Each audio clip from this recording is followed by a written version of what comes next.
Hello everyone, it's Wednesday, and you know what that means? It's time for viewer questions, until I inevitably fall behind on this posting schedule and have to do it on a Thursday or something.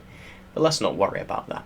As you can probably see by the lack of light shining through the curtains, it's a little late at night for me, but I wanted to make sure I got this out today, so let's just enjoy a nice low energy viewer questions for once. That said, I do really like the question that we have today, and it's one I'm going to be super interested to hear everyone else's opinions on as well.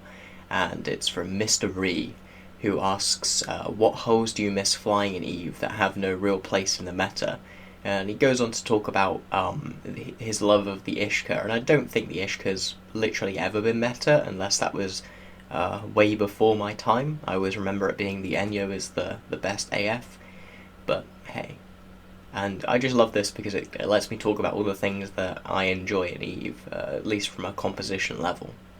Unfortunately, I didn't really start properly solo PvPing until like 2015, so I don't know a great deal of what the meta was like before then, but there is someone in the comments there who was talking about the Rifter, and yeah, I really miss the Rifter as well. It was just fun to have a really good frigate that was that cheap. I don't know, maybe it wasn't even that good. It was just really fun to fly, and I just have a ton of good memories tackling for larger gangs in a Rifter. But maybe that's just nostalgia. I guess, like classic WoW, we'll have to see there. Now, I suppose this is all about personal preference, so I should probably talk a little bit about what I really enjoy doing in EVE as an FC, or at least, just as a player of video games, the strategies that I personally like to employ. And in pretty much every game I've played, my favoured playstyle has always been aggressive and disruptive. I've always wanted to do stuff that's going to make your opponent have to react to you, and also stop your opponent from making you dead whilst trying your best to make them dead. And I get that that is the general strategy that most people have in all games, but you understand the nuance in what I'm saying, I hope. I want to disrupt my opponent's game plan whilst implementing my own. And because of that, I guess the first doctrine that really comes to mind as something that I miss is probably going to be a slightly controversial one, and that is the Damp Drake. And whilst I don't think to some degree missing the power level that Drakes used to have is unusual, I know whenever I ask for suggestions of what fleets I should run, people just always say Drake. It doesn't matter when, it doesn't matter what you're fighting, people always want to fly those Drakes.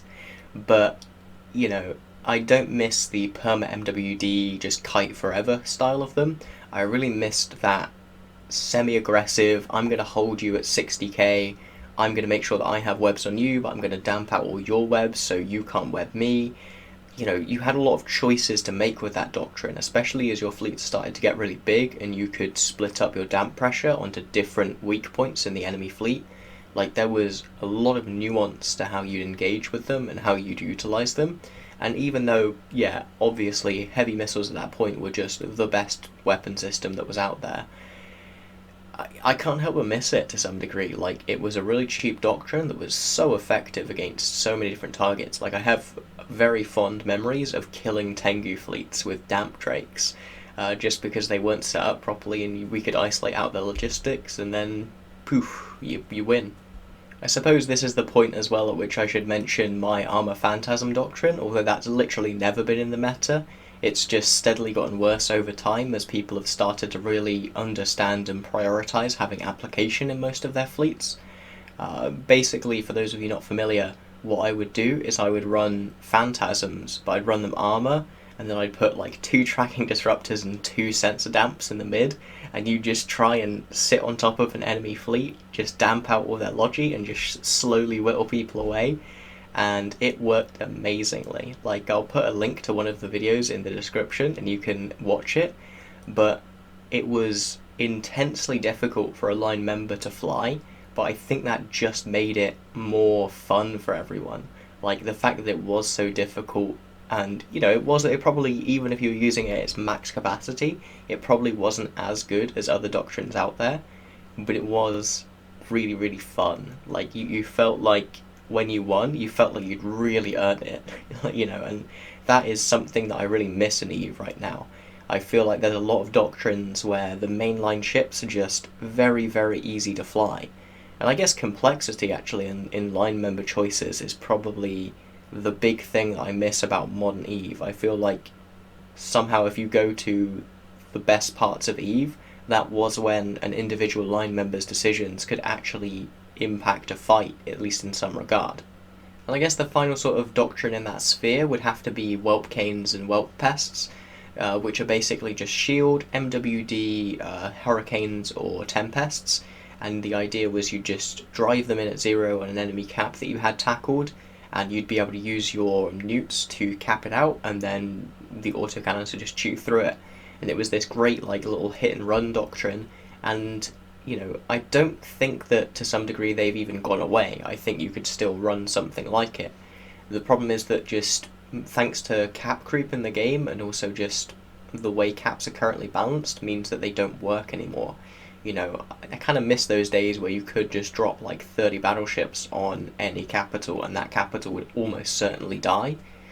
I feel like the way that they're balanced right now is just bad, and that's something I've gone into in other kind of videos, so I won't expound on the fact too hard here, but I do miss the idea of having a doctrine where your job is just go in, kill as much as you can, get out. That was such a Minmatar way of looking at the game, and I was never great at it, I'll be real with you, but there were some people who were, and it was awesome to fly with them or just watch it happen. Anyway, I've left the final ship here for last very deliberately, because it means that most people in the community won't know my deepest, darkest secret, which is that I kind of actually miss the Ishtar meta. Like, I know it was very bad for a line member to fly in, but once you got beyond the level 1 of, oh, the Ishtar is the best ship, the actual Ishtar versus Ishtar mirrors were really interesting from an FC's perspective, because you weren't worrying about, well, you were worried about where your opponent's ships were, it was just you're worried about very specific ships, things like Hugin's and Logi, but in terms of worrying about DPS, you had to keep an eye on the sphere of drones that were out, and that meant that you had a lot of interesting mind games where you were trying to get your opponent to be in a position where you could then drop another ball of drones, and that would force them to split up their Logi and Ishtars, or just allow you to put a lot of DPS on them if you could get them into a place where you could drop guards on them for some reason. There was just a lot of crazy stuff like that went into FCing them, and visualizing it all and keeping in track of it all was something that I felt like I had a real lock on at the time, and it's probably the period that I was the best FC. Like, I genuinely do think that at that point of time it's probably the peak of my FCing career in terms of raw mechanical skill. Like, I got better at decision making in 2016 and 2017 and like knowing when not to take fights, but in terms of being like a hot shot kid, that was when I was great. Anyway guys, if you have a question that you want me to potentially answer next week, feel free to leave it in the comments below, and who knows, if it's interesting, maybe I'll pick it. But just before I sign off here, I do have a final bit of exciting news. That's right, I've done what all the cool kids told me to, and I've opened up a Patreon. So now you can give me money directly, and you can also get some sweet benefits from it as well, such as MP3 versions of the videos, and obviously ad-free versions of the videos as well. Starting this weekend, there's also going to be monthly video topic polls, which patrons can both vote in and suggest topics for.